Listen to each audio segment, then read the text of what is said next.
Gus, the theatre cat.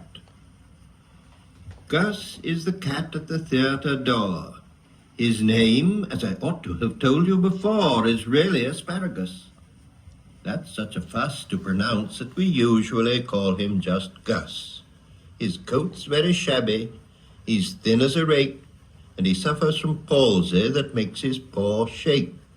Yet he was, in his youth, quite the smartest of cats, but no longer a terror to mice and to rats.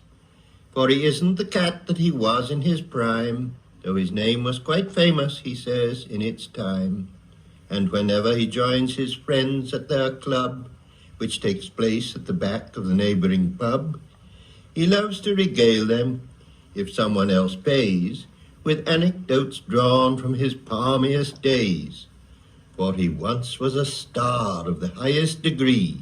He has acted with Irving, he's acted with Tree, and he likes to relate his success on the halls, where the gallery once gave him 7 cat calls. But his grandest creation, as he loves to tell, was Fire Fraw Fiddle, the fiend of the fell. I have played, so he says, every possible part, and I used to know 70 speeches by heart. I'd extemporize back chat, I knew how to gag, and I knew how to let the cat out of the bag. I knew how to act with my back and my tail. With an hour of rehearsal, I never could fail.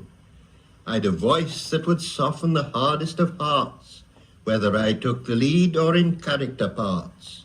I have sat by the bedside of poor little Nell. When the curfew was rung, then I swung on the bell.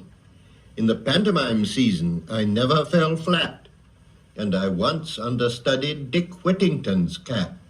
But my grandest creation, as history will tell, was Fire Fraw Fiddle, the fiend of the fell.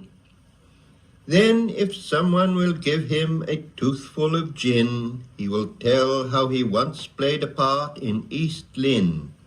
At a Shakespeare performance, he once walked on Pat, when some actor suggested the need for a cat. He once played a tiger, could do it again, which an Indian colonel pursued down a drain. And he thinks that he still can, much better than most, produce blood-curdling noises to bring on the ghost. And he once crossed the stage on a telegraph wire to rescue a child when a house was on fire.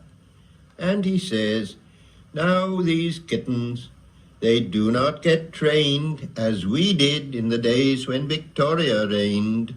They never get drilled in a regular troop, and they think they are smart just to jump through a hoop.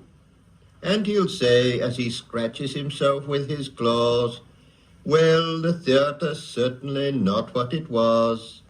These modern productions are all very well, but there's nothing to equal, from what I hear tell, that moment of mystery when I made history as Fire Fraw Fiddle, the fiend of the fell.